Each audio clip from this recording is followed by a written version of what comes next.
जय श्री कृष्णा, राधे राधे। तो फ्रेंड्स, कैसे हैं आप सब? आई होप बाल गोपाल की कृपा से सभी स्वस्थ और मस्त होंगे। तो फ्रेंड्स, दिव्य ज्ञान सागर चैनल में आप सभी का स्वागत है।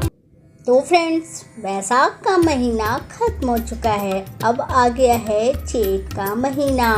तो चैत के महीने में भी जलदान करने का बहुत ही महत्व है। तो आज की कहानी है ज्येष्ठ महीने की कहानी। आशा करती हूँ कि आप सभी को कहानी पसंद आएगी। अगर कहानी पसंद आए तो प्लीज़ चैनल को सब्सक्राइब करना मत भूलिएगा।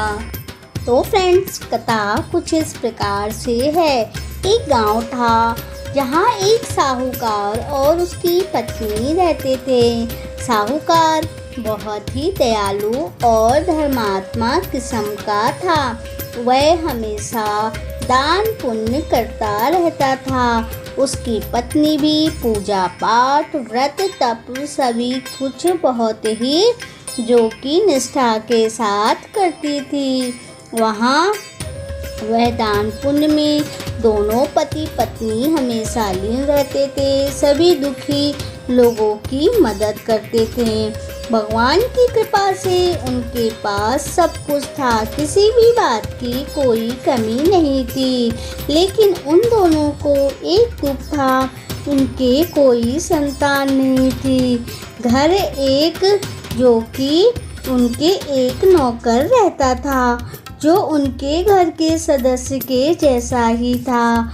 उस नौकर को वे बहुत ही मानते थे, कभी नौकर के जैसा व्यवहार नहीं करते थे। एक दिन नौकर ने अपने मालिक से बोला, मालिक, मैंने सुना है पास के गांव में एक अनुष्ठान चल रहा है, जहां एक सिद्ध गुरुजी आए हैं।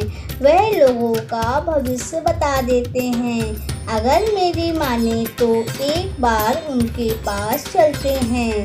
साहूकार और नौकर दोनों ही वहां गुरुजी के पास पहुंच गए और गुरुजी को साहूकार ने अपनी व्यथा बताई।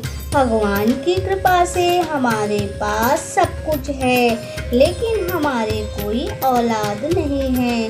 तभी गुरुजी ने साहूकार का मस्तक देखकर ही बोला, तुम इस जन्म में तो कुछ भी बुरा नहीं किए, लेकिन जो तुम भोग रहे हो वह तुम्हारे पिछले जन्म का पाप है। पिछले जन्म में तुम एक ब्राह्मण थे, मंदिर में पूजा पाठ किया करते थे। तुम्हारे कोई संतान नहीं थी। बहुत ही मन्नतों के बाद तुम्हें एक पुत्री पैदा हुई, लेकिन तुम उस पुत्री के पैदा होने से खुश नहीं थे। तुम कभी उसकी तरफ देखते भी नहीं थे, उसे हमेशा धुतकारते रहते थे। वह तुम्हारे प्यार को तरसती रहती थी। तुमने कभी उसे कोई प्यार नहीं दिया। इसी टेंशन में वह पुत्री एक बार बीमार हो गई और तुमने उसका इलाज भी नहीं कराया। लंबी बीमारी के कारण उसकी मृत्यु हो गई और उसी कन्या का श्राप तुमको लगा है। साहूकार सुनकर उसे बहुत ही दुख हुआ और साहूकार ने पूछा, कृपा करके मुझे इसका उपाय बताएं, जिससे मैं अपने पापों का प्रायश्चित कर सकूं। तभी गुरुजी ने बोला, जेठ के महीने में जल का दान अति उत्तम माना जाता है।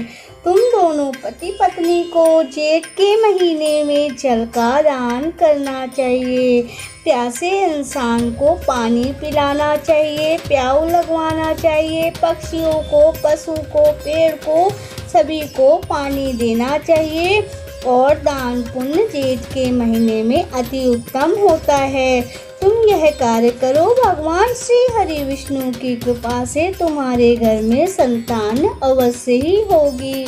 तभी साहूकार और उसकी पत्नी गुरुजी के कथन अनुसार उन्होंने प्याऊ लगवाया।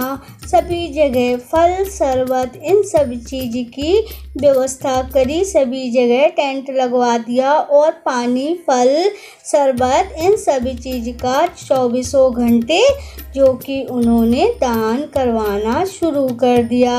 उसकी पत्नी भी छत में पक्षियों के लिए बड़े बड़े घड़ों में पानी भर कर रख देती, पशुओं को भी वह पानी वगैरह देने लगी।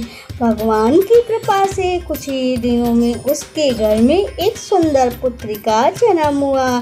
साहूकार और उसकी पत्नी उस पुत्री को पाकर धन्य हो गए। तो फ्रेंड्स, यह थी जेठ माह की कथा।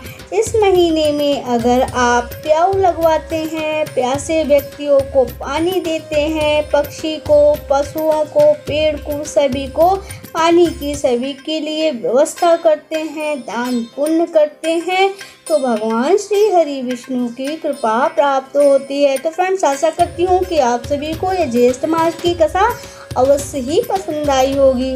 अगर कथा पसंद आई तो प्लीज़ चैनल को सब्सक्राइब जरूर कर लीजिएगा, लाइक कमेंट और शेयर भी कर दीजिएगा और हाँ, बेल आइकन जरूर प्रेस कीजिएगा जिससे हमारे आने वाले हर वीडियो के नोटिफिकेशन आप तक पहुंचते रहें। अपना बहुत ख्याल रखिएगा। हम फिर से मिलेंगे एक नए वीडियो और एक नई जानकारी के साथ।